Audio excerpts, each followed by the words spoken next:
Modded.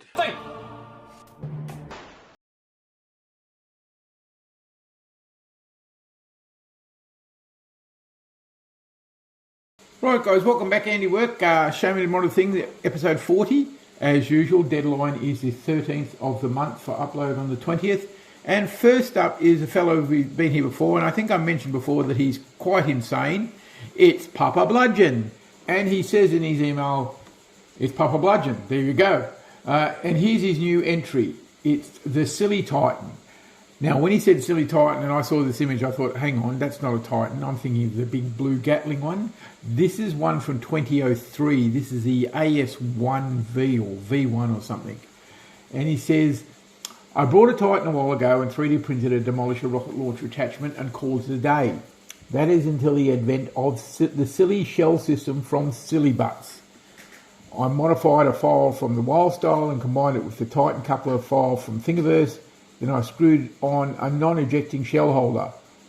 To finish off this mod, I printed a variety of silly shells to make the Titan truly versatile. So he's taken something old, something borrowed, and something he thought up, put it all together, and got a wedding dress. No, seriously. He's got this really strange thing. And the amount of pieces he produces, he must not sleep or something, because they're just coming thick and fast. This is just another genius move. I'm assuming it's fired by pumping that big handle once at the rear end, and then I would say accuracy may suffer, but if you're using a shotgun-like shell, you could give it a try. Quite impressed. You've got a photo here of possibly the coupler being printed, and then all his little silly shells he's thought up. Looking good, usual craziness, and I'm left shaking my head, as happens when I see a lot of this stuff. So, moving on. Next up we got a Star Wars inspired rifle from SD Rebel Trooper. He says, at first, this is another Star Wars inspired creation. At first glance, no one has any idea what this blaster is, but it's actually an SBL. I think he's meaning the one from Gavin Fuzzy, with some heavy cosmetic mods to look like the Rebel A280 blaster rifle. Ah yes, that's the one that I've seen that's both appears to be based on an early prototype of the German Sturmgewehr 44. There's one version of that. Another one was based on an M16 body with magazines, one in front of the other. He said, I was deeply inspired by Cobalt Designs Blaster, who builds Clone Wars inspired Nerf blasters which both look accurate and shoot with competitive FPS numbers. I wanted to have a competitive grade blaster, but also has a serious Star Wars aesthetic for more LARPy gameplay. Other than the cosmetic mod, it's basically just an SBL. There are no internal modifications, and the paint job is inspired by a Rebel pilot, so it still maintains a bright orange, so I can take it to the park. There you go. Very nicely done. I'm definitely going to look up who Cobalt Design Blaster is, because I wouldn't mind building a Star Wars blaster one day. And so he's probably got it set up for reasonable cosmetic numbers. Doesn't really tell me, maybe 100, 150 FPS. And we have a photo of him hiding behind a tree with it. Yeah, very nice, cute little thing, straightforward. It's quite amazing, I've found, in the Star Wars universe. Things are, it's just the way they're presented and painted and weathered and all that makes them look fit. They're not really outlandish in many ways, apart from a few rare exceptions like Chewbacca's crossbow or the TIE fighter, that sort of thing. Pretty amazing sort of way to go about it. But this looks really good, and it'll look, I believe, even better if it was painted up realistic. But then you couldn't take it out and play with it, could you? Each to his own. Very nicely done. Very straightforward mod. Very clean, sharp, like that. And it looks like from the gameplay shot, it looks like it's firing short darts. Okay, moving on. Okay, next up we have an old friend, haven't seen him for a while, John T. And he says he's been a bit busy, but he still found some time to do some modding. Well, of course you should, John. How can you let anything else, like eating, sleeping or earning a living, get in the way of modding? He says this is a Nerf Rival Forerunner with a 3D printed body kit made by Easy In to turn the blaster into the laser rifle from Fallout. This is mostly a body kit, but with a few of my few of my own tweaks and gribbles that I then painted in the game's iconic colours. The internals are stock as I plan to use it for LARPing and cosplay. Very nicely done. Love the weathering. Personally don't know the actual Forerunner, never had a chance to get my hands on one. Looks like a pump action pistol type thing, judging by the promo photos. Even before the paint, it still looks pretty cool.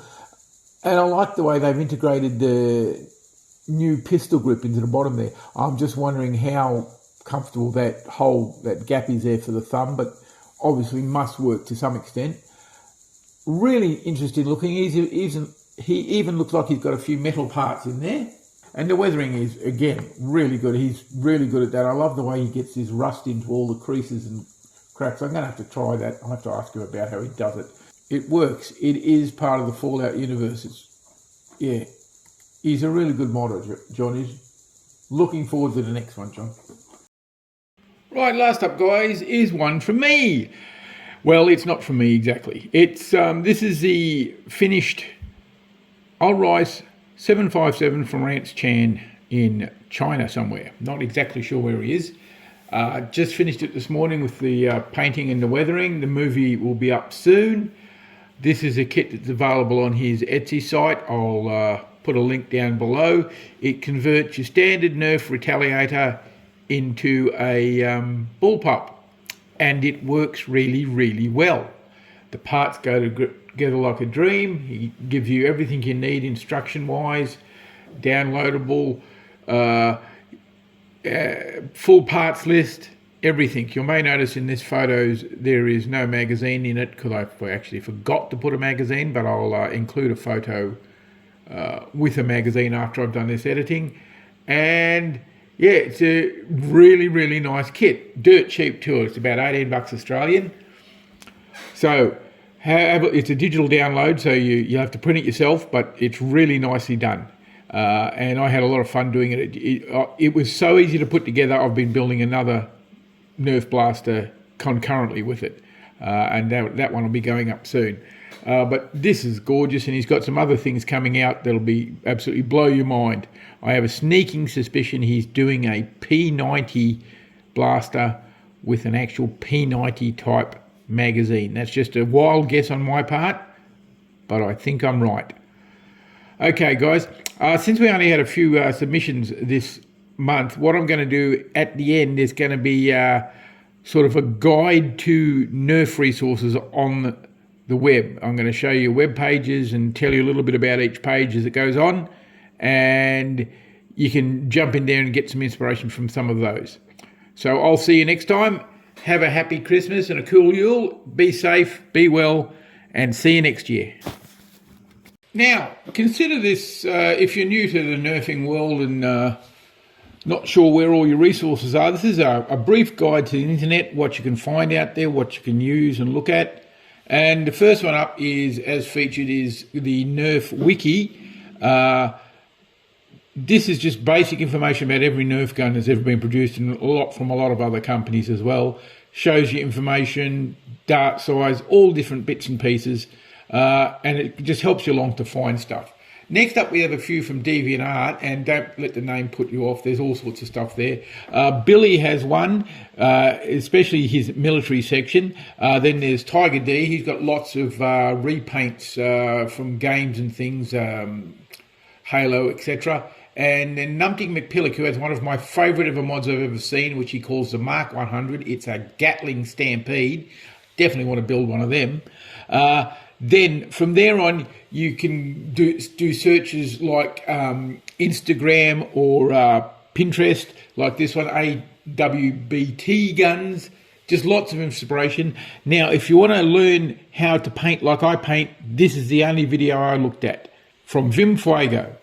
And then there's Captain Xavier, if you need to know anything about putting Nerf guns together, pulling them apart, modifying. He's the man to look up. And he also is partially responsible for the formation of the World Foam Alliance. That's a loose confederation of Nerfers from worldwide. You can join, you can find out information like, are there any other people near you who share your passion for Nerf? And you can jump into that. You can form clubs. You can watch their podcast every week on a Thursday morning. It is for me because I'm in Australia, but I believe it's Wednesday evening for them in America. They do different podcasts on different subjects, different nerfers around the world. I think they've only been concentrating on America at the moment because with the lag between transmission and reception, it's a bit difficult to do overseas stuff. I think they want me on, but I don't think it's going to happen. But very good resource for you. You can find all sorts of stuff. They've got a discourse as well, and they also do the Foamsgiving in Thanksgiving last year. We did one. We raised $6,000 for Toys for Tots in America. So quite a good one to be involved with. But really, all you have to do is go onto Google and type Nerf Resources, and you'll find hundreds. I've got hundreds. Okay, guys, that's it. As I said before, have a happy Christmas and a cool Yule. Be safe, and see you all next year. Bye-bye.